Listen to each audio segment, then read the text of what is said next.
Hi, hello, வணக்கம். நான் உங்க கேபிள் சங்கர். நான் இன்னைக்கு உங்களோட பேச போற படத்துடைய பேரை ஸ்ட்ரா. இந்த படத்துடைய இயக்குனர் டைலர் பெர்ரி.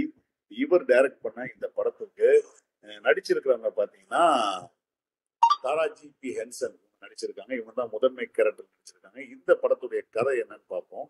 ஒரு கருப்பின பெண் அந்த ஒரு வறுமை கோட்டில் ரொம்ப கஷ்டப்பட்டுட்டு இருக்காங்க. ஒரு நாளைக்கு 2 வேலை செஞ்சு தன்னுடைய குழந்தைய காப்பாத்திட்டு இருக்காங்க. உடல்நிலை சரியில்லாத குழந்தைய காப்பாத்திட்டு இருக்காங்க. அவங்களுடைய ஒரு நாள் கலெக்ட்ல ஸ்டார்ட் ஆகுது. ஸ்டார்ட் ஆனதுல இருந்து அவங்களோட வாழ்க்கையில இன்னைக்கு ஏழ்ரை பெருசா நிக்குது. சாதாரண ஏழ்ரை கிடையாது. வீட்டை விட்டு கிளம்பும் போதே அந்த பொண்ணு சொல்லுது, எங்க வீட்டுல ஸ்கூல்ல $40 கட்டலன்னா சாப்பாடு தர மாட்டேன்ட்டாங்க, அவமானமா பேசுறாங்க அப்படின்னு சொல்லுது அந்த குழந்தை.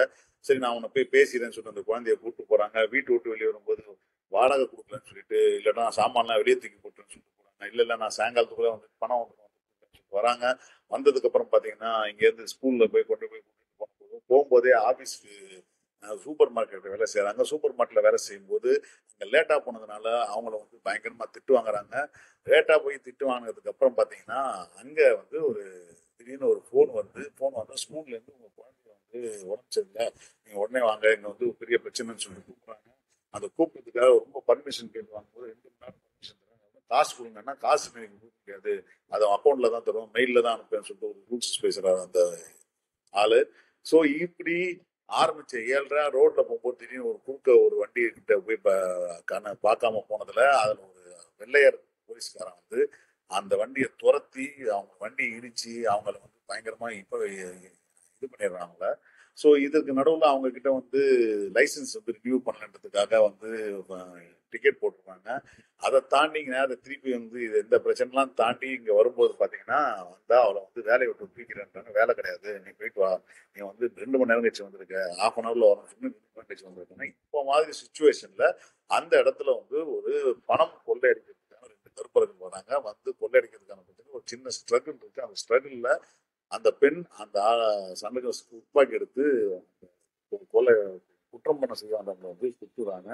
இது நடுவுல அந்த மேனேஜரையும் சுட வேண்டிய சுச்சுவேஷன் ஆயிடுது. இப்போ இவதான் அது எல்லாத்தையும் செட் பண்ணான்னு ஒரு போன்ல சொன்னதுனால அங்கேருந்து தப்பிச்சு போய் அவருடைய செக்கு மட்டும் எடுத்துட்டு பேங்க்ல அந்த ஒரு மனம் பிறந்த நிலையில பேங்க்ல போய் அந்த செக்கு கொடுத்து அந்த பணம் வாங்க போறாங்க. அவர் கையில துப்பாக்கி இருக்கு, பையில ஒரு பாம்பு செட்டப் மாதிரி ஒரு விஷயம் இருக்கு. இதை பார்த்தவொன்னா போலீஸுக்கு தகவல் கொடுக்குற அந்த பேங்க் மேனேஜர் அந்த பேங்கை கொள்ளடிக்க வந்துட்டான்னு சொல்றாங்க. இதுக்கப்புறம் என்ன நடந்துச்சு, ஆனா அந்த அம்மா அவங்க கிட்ட அந்த செக்குக்கான அமௌண்ட் மட்டும் தான் கேட்கறாங்க. அது அவங்களுக்கு புரியல. அங்க இருக்கிற சுச்சுவேஷன் தான் தாண்டி என்ன நடக்குது, எப்படி நடக்குது, இதுல இருந்து என்ன பண்ணாங்கன்றதுதான் இந்த படத்துடைய கதை. இந்த கதையை நம்ம பார்க்கும்போது ஒரு ஏழை அம்மா கிட்டத்தட்ட நல்லதங்கால் கதை மாதிரி சோகத்தை புரியுற அளவுக்கான ஆரம்ப காட்சியில இருந்து படம் போக போக போக இவங்க சோகத்தை புரிஞ்சுதான் வச்சிருக்காங்க. ஆனா அத்தனை சோகத்துக்கு முன்னாடியும் சமகால கருப்பின மக்களுக்கான அரசியல் இருக்கு. அதுக்கு அரசியலுக்கு பின்னாடி இருக்கிற பல விஷயங்கள், வெள்ளையர்களுக்கான கருப்பு வெள்ளை மக்களிடையே இருக்கிற சின்ன ஒரு பாகுபாடுக்கான விஷயம். அவங்க இப்போ இதுல வரக்கூடிய டெய்லர்னு ரெனால்ட் டெய்லர்னு வரக்கூடிய இன்வெஸ்டிகேட்டர் பெரும்பாலும் இந்த படத்துல இருக்க பெரும்பாலான கேரக்டர்கள் கருப்பின மக்களா இருக்காங்க. அவங்களுக்கு கூட ஒர்க் பண்ணக்கூடிய வெள்ளையர்கள் அவங்களுடைய ஆட்டிடியூடு, அவங்க எப்படி எடுத்துக்கிறாங்கிற விஷயம், அதற்கப்புறம் இந்த பெண்ணை நீங்க பாக்குற விஷயம், இந்த ஒரு குற்றவாளியாக மட்டுமே பார்க்கக்கூடிய விஷயம், பல விஷயங்கள் நோக்கமா பல அரசியலை பேசியிருக்கு. என்னதான் கருப்பின மக்கள் வளர்ந்து ஒரு இடத்துல பேங்க் மேனேஜர் போஸ்ட்ல இருந்தாலும் கூட அவங்களோ அங்க இருக்கிறவங்களோ இன்னொரு கருப்பின மக்களுக்கு ஹெல்ப் பண்றதுக்கான விஷயம் இல்லை. ஏன்னா அவங்கள பார்க்கும்போது ஒரு சொபிஸ்டிகேட்டட் வாழ்க்கை வாழ்ந்துட்டு இருக்காங்க. ஒரு விஷயத்த கூட சொல்லியிருக்காங்க. இன்னொரு விஷயம் இந்த படத்துல விஷயம் கவனிச்சு பாத்தீங்கன்னா ஏசியை பத்தி ஒரு விஷயம் வரும். அந்த டயலாக்ஸ், அங்க பேசுற டயலாக்ஸ் ரொம்ப அட்டகாசமான டயலாக்ஸ். அதே போல கிளைமேக்ஸ் ஸ்டன்னிங் கிளைமேக்ஸ் தான் சொல்லணும் இந்த படத்தோட கிளைமேக்ஸ். இந்த கிளைமேக்ஸ் பார்த்ததுக்கு அப்புறம் நம்மளால ஒரு சின்னதா ஒரு என்ன சொல்றது, தொண்டடிச்சு போகக்கூடிய விஷயமா இருக்கும் இல்லையா, அந்த விஷயம் படம் பார்த்தா பார்க்கும்போது ரொம்ப சென்சிபிளான, ரொம்ப சென்சிட்டிவான ஒரு படம்.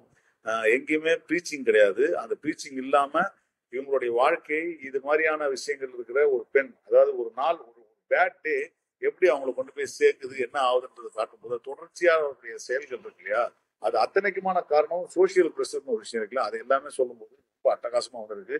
இந்த படம் நெட்ஃபிளிக்ஸ்ல வந்திருக்கு. இந்த நெட்ஃபிளிக்ஸ்ல இந்த படத்தை பார்த்துட்டு உங்க கருத்தை சொல்லுங்க. நிச்சயமா இந்த வருஷத்துல படங்கள்ல மிக முக்கியமான படம் நெட்ஃபிளிக்ஸ்ல இருக்க படம் நான் சொல்லுவேன்.